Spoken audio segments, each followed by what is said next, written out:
আমরা সবাই কম বেশি এখন ছাদ বাগান করি।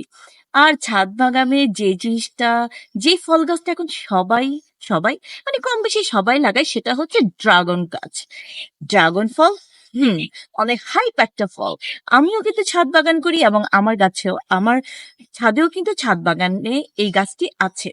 কিন্তু এক্ষেত্রে আমি ছোট্ট একটা ভুল করেছি, আর সেটা আমার মনে হয়েছে বাবার বাসার ছাদ বাগানের গাছ দেখে। কি ভুল করেছি সেটাও আমি আপনাদেরকে জানাবো। আর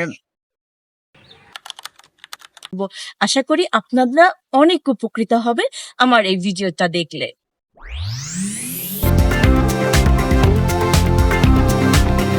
কি মিস্টেক ছিল সেটা আমরা দেখি। ছিল ড্রাগনের এই বাগানটি আগে দেখুন, এই বাগানটি দেখুন, এটা বাবা প্রথমে করেছিল। বাবা প্রথম ড্রাগন গাছ ছিল এই গাছ। এবং দেখুন এখানে কিন্তু ফুলটা অনেক কম এবং দুটো ফল দেখা যাচ্ছে, দুটো কি তিনটে ফল দেখা যাচ্ছে, এর থেকে বেশি আর নেই এখানে। এখানে যে মিস্টেকটা হচ্ছে এটা অনেক ঘন হয়ে গেছে। দিছে ড্রাগন গাছকে কখনো এত ফ্রি করা যাবে না।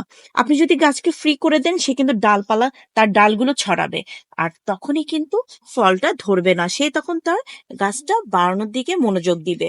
কারণে ফুল কম হচ্ছে এবং ফুল থেকে যে ফলটা হচ্ছে সে ফলটা কিন্তু অনেক ছোট হচ্ছে। আর এটা তো অবশ্যই এটা কিন্তু একটা স্ট্যান্ডের মধ্যে সেট আপ করার প্রয়োজন ছিল, সেটা করা হয়নি। এটা এমনিতেই ঝুলতেছে। টায়ার গুলো উঁচু করে দেওয়া হয়নি, অর্থাৎ এখানে উঁচু করে দিতে হতো, সুন্দর করে বাইন্ড করে দিতে হতো। এর স্পেসটা অনেক বেশি দেখে ও ডালটা অনেকটা জায়গা জুড়ে নিয়ে নিছে। চলুন এবার রাইট ওয়েটা দেখাই।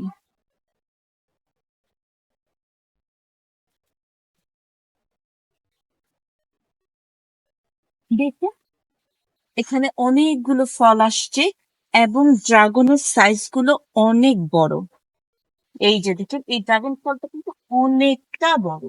এখানে ড্রাগন বেশি হওয়ার কারণটা হচ্ছে বাবা এখানে ড্রাগন গাছটার ডাল বেশি বাড়তে দেয় নাই, আর সুন্দর করে বেঁধে দিয়েছে, যার কারণে ফুলের সংখ্যাটা অনেক বেশি এবং ফলগুলো কিন্তু অনেক বড় হয়েছে।